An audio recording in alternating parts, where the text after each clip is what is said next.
Hi, my name is Josh, and this is my story.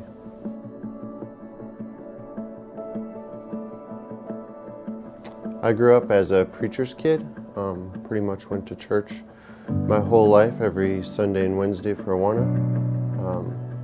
Read the Bible, prayed every day, even invited some of my classmates to come to Awana with me.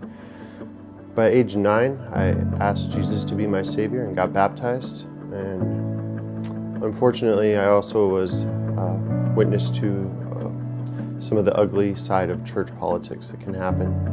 And from about 9 to 15, we moved around to a couple different churches for a couple different reasons. And I really didn't see that as anything good, and I saw that as God just kind of taking me away from my friends.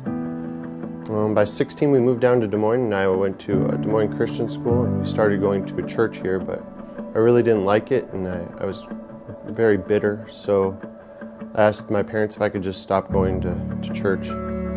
I graduated high school, and I started to get into drugs and alcohol, and right after high school, I moved to Denver, and I really got into a lot of drinking and doing things I shouldn't have been doing. That didn't go very well for me, and I ended up having to come home because I was broke. I came home and didn't really change my ways at all. In fact, I probably got worse. And eventually, I ended up saving enough money to move to California, where things got really bad, to a point where I was drinking every single day. And eventually, after 4 years there, I ran out of money yet again and had to come home. After I moved home, I got a job at the hospital and met my wife Jackie and her 3-year-old son Braden. As we started to date, I knew things were pretty serious, and so I knew I'd have to stop drinking. A couple months later, I quit drinking, and I knew that I was going to have a future with her, so I proposed to her, we got married, and I adopted Braden. About a year later, we had another son, and we still didn't do much with church. We just kind of would go to church to appease my dad for holidays or surprises, but eventually we just stopped doing that as often. He retired from the ministry and started to come to Willow Creek, and he invited us out for the Easter extravaganza last year. So we came out and the kids had a great time, and so we started coming here as our special surprise and gift time. And in November of 2016, Jackie and I started talking about coming to church more often for Braden. And I remember asking him if he wanted to do that, and he was ecstatic about coming. So we started coming more often, told my parents we'd be there every week now instead of just for surprises or special occasions. And that meant that Jackie and I would talk about the sermons, look up verses for Braden, and help him with what he needed for Awana. About then, we decided a couple months later that we wanted to do a starting point class together.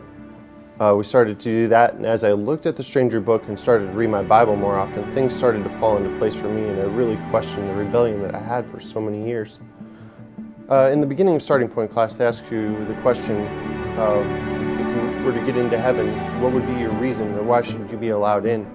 And I remember I thought I was pretty confident in my answer, but as I started to read the Stranger and more of my Bible, and the things started to make more sense to me, I started to realize that I didn't have the answers figured out as I thought. I knew Jesus died for my sins, but I didn't understand the righteousness that I needed to get all the way there. At that point, I think that is when it really changed for me. That is when I finally understood what I needed to understand, and I hadn't understood it in my youth because I was so young and because I gave up so early and had rebelled for so long. Since all of this started making sense to me, I've noticed a lot of changes in my life. Well, I don't drink anymore. I pray every day. I pray for not just myself, but for my family, my friends that don't believe still, because I have plenty of those. My friends that do, that they can be at peace with everything that God has in store for us. I guess the greatest blessing is my family. I wouldn't have my family if it wouldn't be for the sovereignty of God. And just the change in my life and the changes that I can look forward to. God is holy, I am sinful. Jesus saves, and by faith he is mine.